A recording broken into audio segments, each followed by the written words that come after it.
Technical View Pound Sterling 15 September 2020 per jam 10 lewat 42 menit waktu Indonesia bagian Barat. High 1.2859 dan low 1.2814. Running price kini tertahan di 1.2854. Mendekati area high artinya baru saja terjadi break high. Nah, kalau Anda simak dengan apa yang terjadi 2 hari terakhir terutama setelah penembusan ataupun penurunan yang sangat dalam lalu tertahan di zona biru. Ini adalah historical price mendekati zona MA 200 yang sangat sakral. Kalau ini sampai ditembus berarti bearish lah yang akan mendominasi. Lalu kemudian kemarin juga sempat kita berhasil memanfaatkan karena arealnya yang terjadi adalah areal pullback dan ini sudah mendekati ya areal trendline tersebut di area 1.2914 kurang lebih yang tercapai adalah 1.2917. Nah, yang jadi pertanyaan adalah apakah zona ini sebagai area pullback atau memang nantinya akan ada kesempatan untuk kembali mengalami kenaikan lebih lanjut.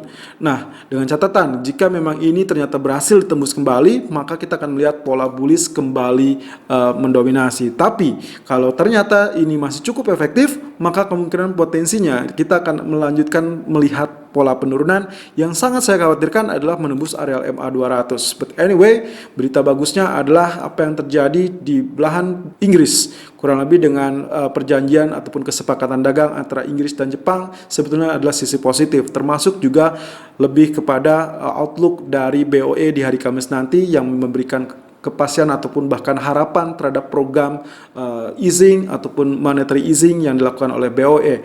Tapi kurang lebih yang menjadi ancaman meskipun Boris Johnson mendapatkan dukungan dari Dewan Komisaris terkait dengan undang-undang ataupun rancangan undang-undang yang mungkin saja akan melegalkan aksi dari Boris Johnson yang ternyata memang di sisi lain justru melanggar perjanjian yang sudah ditandatangani dengan Uni Eropa. So, plus minusnya adalah bagiannya saat dia didukung oleh Kongres, artinya itu sudah dipersiapkan dengan baik. Minusnya adalah kemungkinan potensi hard Brexit tidak akan terhindarkan.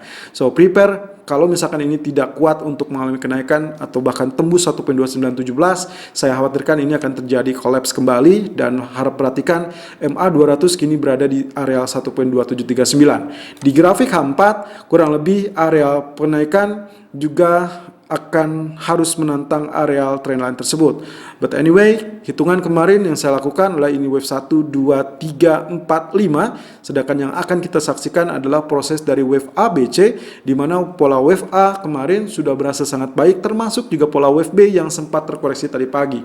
Nah, sehingga kemungkinan apakah kali ini sudah saatnya wave C? Yang jadi permasalahan adalah wave C apakah setangguh itu untuk menembus zona 1.2920 atau tidak. Kalau tidak, berarti ini akan terjadi rejection dan kembali mengalami penurunan. Tapi kali ini yang relatif aman, saya lebih menunggu kepada pola potential double bottom.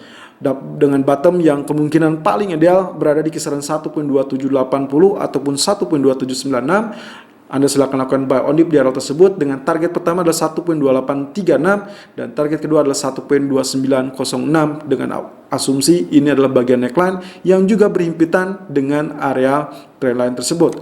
Stop loss silakan gunakan di area 1.2715. Selalu gunakan stop loss dan risk management sesuai dengan equity dan strategi trading Anda. Irfan untuk Agrodana.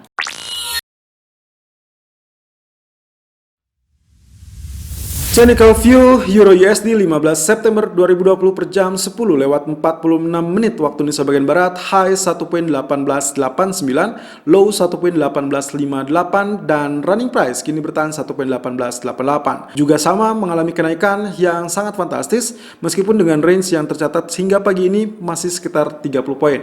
But anyway, congratulations buat Anda yang berhasil memanfaatkan zona buy kemarin. Lalu kemudian hati-hati karena areal abu-abu ini juga masih menjadi PR. Kalau sampai hari ini tidak berhasil ditutup di atas zona tersebut, harap berhati-hati, kemungkinan potensi tergelincir juga masih bisa terjadi. Namun, secara fundamental kondisi outlook dari ekonomi internal zona Eropa jauh lebih baik ketimbang zona Inggris. Tentunya meskipun dengan gangguan adanya hard Brexit pun rasa-rasanya euro tidak akan terlampau bombastis untuk mengalami pressure ataupun tekanan. Ini terbukti dengan zona rectangle yang masih cukup bertahan dan running price masih tetap berada di dalam zona tersebut, sehingga kemungkinan ini masih membuka peluang yang dinamakan dengan wave kelima kalau misalkan ini mengalami penembusan.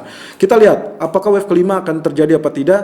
Ada satu hal yang cukup menarik di sini. Kalau misalkan saya asumsikan wave 1 saya tarik dari area tersebut sampai area ini, maka inilah wave 1, wave 2, inilah wave ketiga, dan wave keempat kurang lebih adalah zona dari rectangle. Nah, berhubung dengan hal tersebut, wave ketiga adalah yang paling panjang, maka kita akan mengukur dari wave 1, karena biasanya yang paling gampang atau yang paling mudah untuk diperkirakan untuk target wave kelima adalah pola tersebut harus mencapai ataupun sama panjangnya dengan wave ke-1.